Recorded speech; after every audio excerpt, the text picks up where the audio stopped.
ಜಿಲ್ಲೆಯಲ್ಲಿ ಈದ್ ಮಿಲಾದ್ ಹಬ್ಬದ ಆಚರಣೆ ಹಾಗೂ ಮೆರವಣಿಗೆಯ ಹಿನ್ನೆಲೆಯಲ್ಲಿ ಸಾರ್ವಜನಿಕ ಶಾಂತಿ ಮತ್ತು ಸೌಹಾರ್ದತೆ ಕಾಪಾಡುವ ಉದ್ದೇಶದಿಂದ ಆಗಸ್ಟ್ 25ರಿಂದ 28ರವರೆಗೆ ಡಿಜೆ ಸಿಸ್ಟಮ್ ಬಳಕೆಯನ್ನ ನಿಷೇಧಿಸಿ ಜಿಲ್ಲಾಧಿಕಾರಿ ಪ್ರಭುಲಿಂಗ ಕವಳಿಕಟ್ಟಿ ಆದೇಶವನ್ನು ಹೊರಡಿಸಿದ್ದಾರೆ.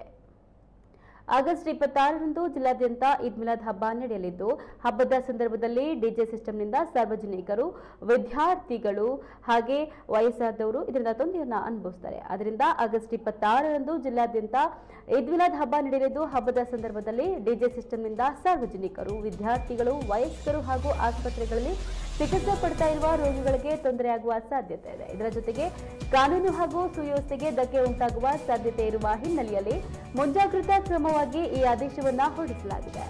ಇದು ಪೊಲೀಸ್ ಅಧೀಕ್ಷಕರ ಶಿಫಾರಸಿನ ಮೇರೆಗೆ ಕರ್ನಾಟಕ ಪೊಲೀಸ್ ಕಾಯ್ದೆ 1963ರ ಕಲಂ 35 ಹಾಗೂ 36ರ ಅಡಿಯಲ್ಲಿ ಜಿಲ್ಲಾಧಿಕಾರಿಗಳು ಈ ಅಧಿಕಾರವನ್ನು ಚಲಾಯಿಸಿದ್ದಾರೆ. ಅದರಂತೆ ಆಗಸ್ಟ್ 25ರಂದು ಹಾಗೆ ಆಗಸ್ಟ್ 28ರವರೆಗೆ ಶಿವಮೊಗ್ಗ ಜಿಲ್ಲೆಯಾದ್ಯಂತ ಡಿಜೆ ಸಿಸ್ಟಮ್ ಬಳಕೆಗೆ ನಿಷೇಧ ಜಾರಿಯಲ್ಲಿರಲಿದೆ ಎಂದು ಜಿಲ್ಲಾಡಳಿತ ತಿಳಿಸಿದೆ.